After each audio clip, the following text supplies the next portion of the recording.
because we've grown at about 45 million people in 20 years. What really happened during the Clinton-Bush era is that they were trying to get everybody into housing. We have the Sovereign Wealth Fund of Australia has already looked at the deal. I don't really care. I don't care how big they are, how much money they have, it doesn't matter. I'm gonna invest in Asia, I'm gonna invest in the US, I'm gonna invest in Canada, I'm gonna invest in Mexico. We'll do a little over 500 million by the end of April.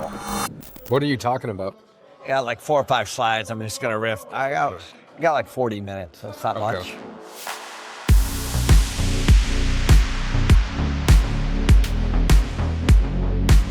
I'm gonna start off with without people, there's no demand. So I'm going to go into population growth and migration patterns and all the changes and how that works with employment, fires, Doge, hurricanes, all that stuff, and kind of talk about how people are moving around. They move around for all kinds of reasons. Flows of in and out. That's of towns, cities, states, countries, based on that. And then just talk about the demand, and we'll show the demand over the last 20 years, because we've grown at about 45 million people in 20 years, so a little over 2 million people.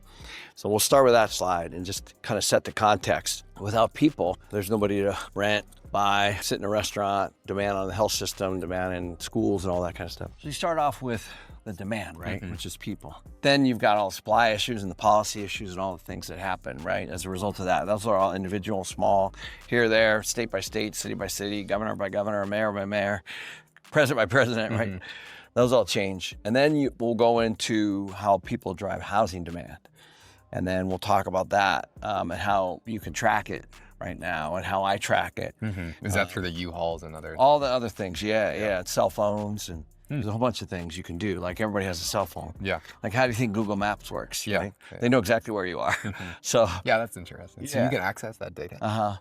Yeah. How much is that? Well, I can, but they can't. I'm just kidding.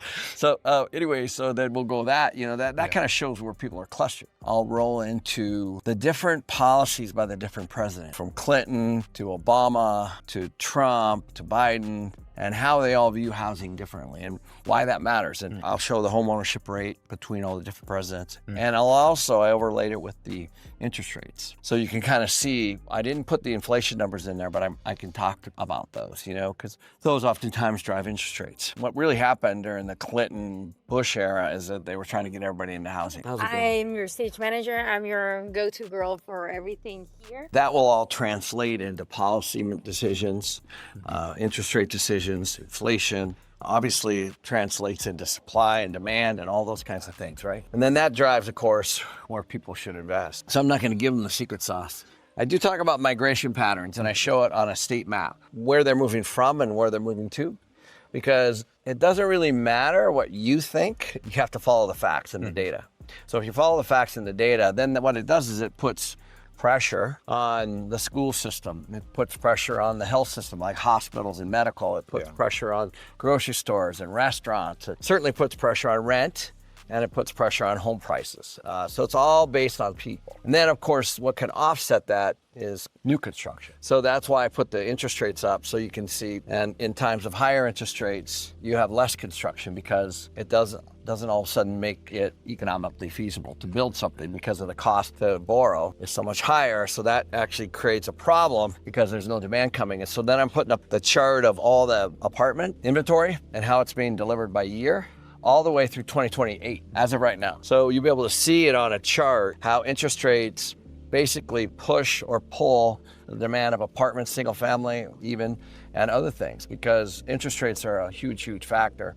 Now, and interest rates don't really care a lot of times. They just are a result of maybe inflation or something that's going on with policy of the president. And then I kind of pushed that all the way into the peak. We peaked right now having, like somewhere close to 1 million units hit last year and this year of single family and multifamily. And then that's really adding a lot of supply. At the moment, it's disrupting the rental market, and you've got higher vacancy, higher concessions, higher expenses for marketing costs and all that kind of stuff, like the west side of Phoenix, for example, where they're doing 2 months free and 99 moves you in.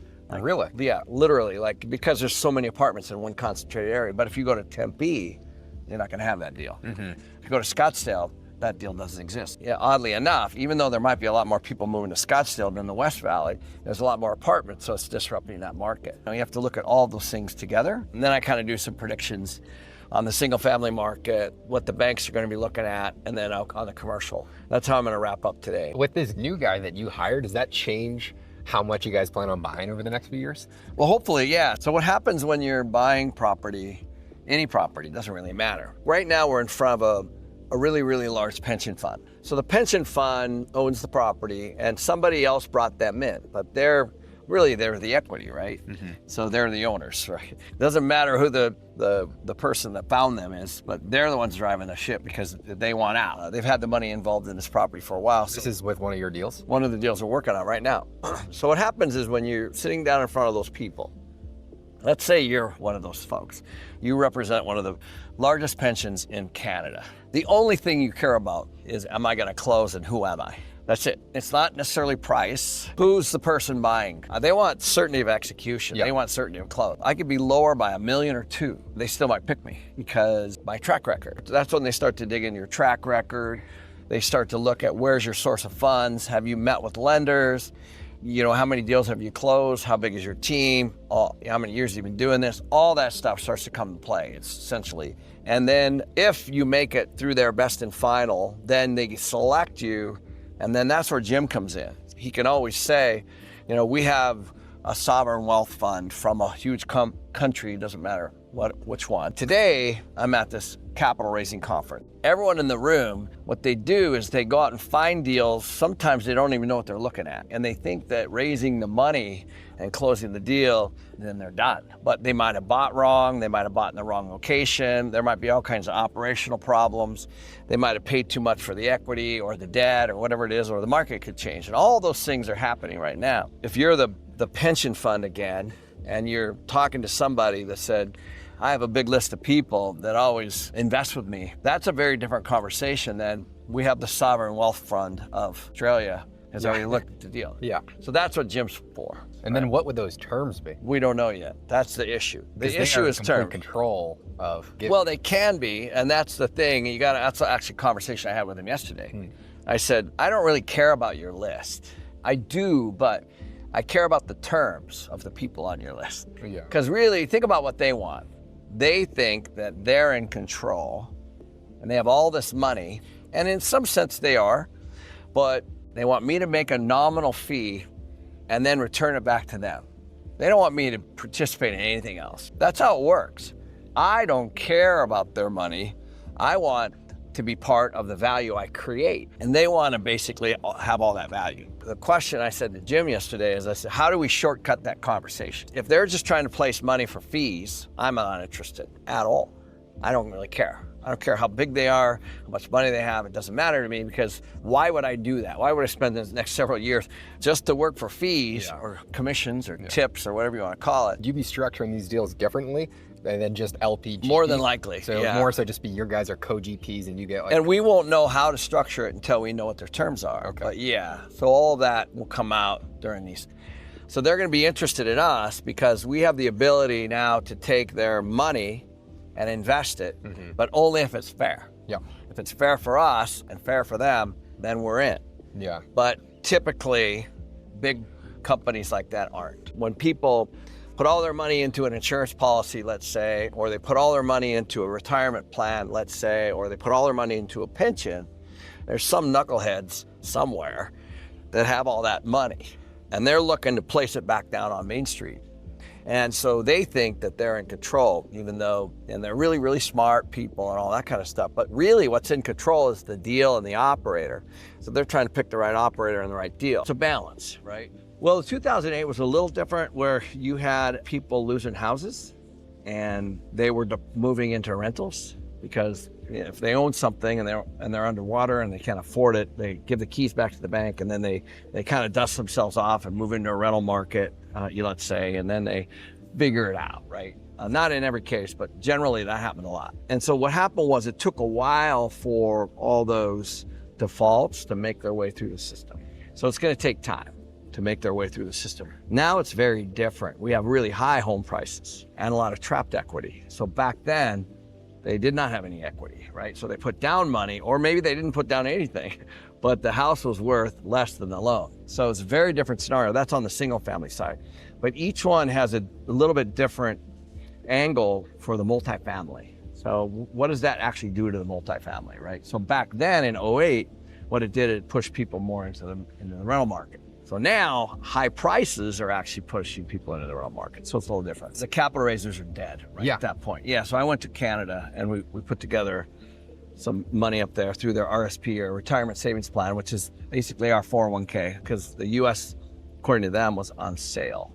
Yeah. So that's when we decided to go somewhere else. Yeah, reality is we think regionally. So if you're in a little town, you think, I'm gonna invest in the next town, or I'm gonna invest in my town. Big money thinks globally.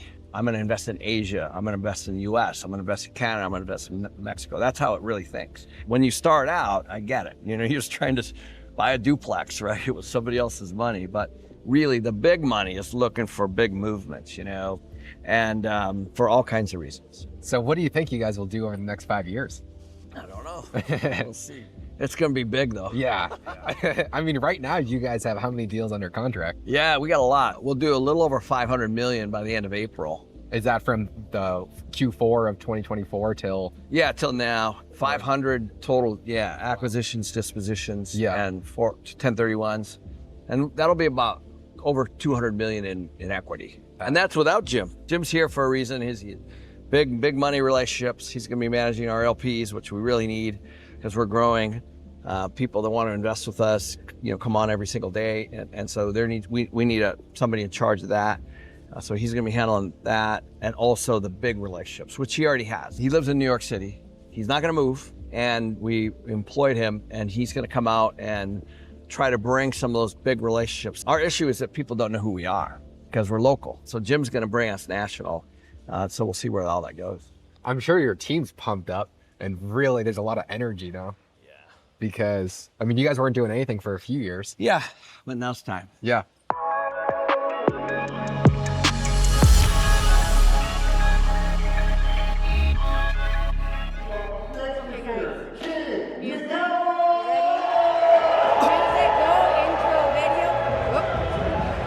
Whoa!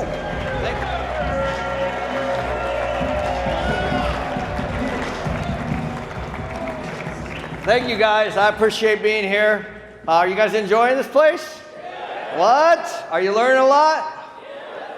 Awesome. Well, I'm going to start with a story. In 2015, how many of you guys know who Robert Kiyosaki is? Oh, Rich Dad Poor Dad. How about a shout out for him? So Robert invests through our company. I've been business partners with him for 20 years now.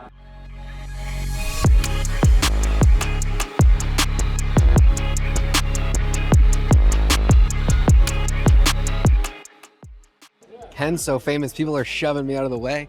They were. They're like, get the fuck out the way.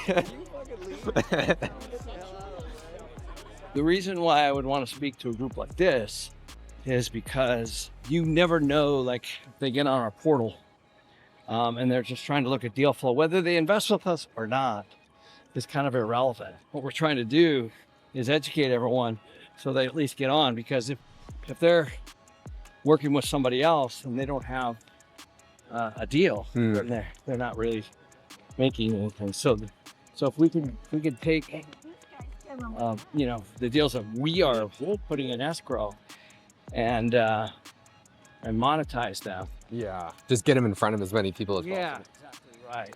So you should have had a call to action. I did. Where? They took out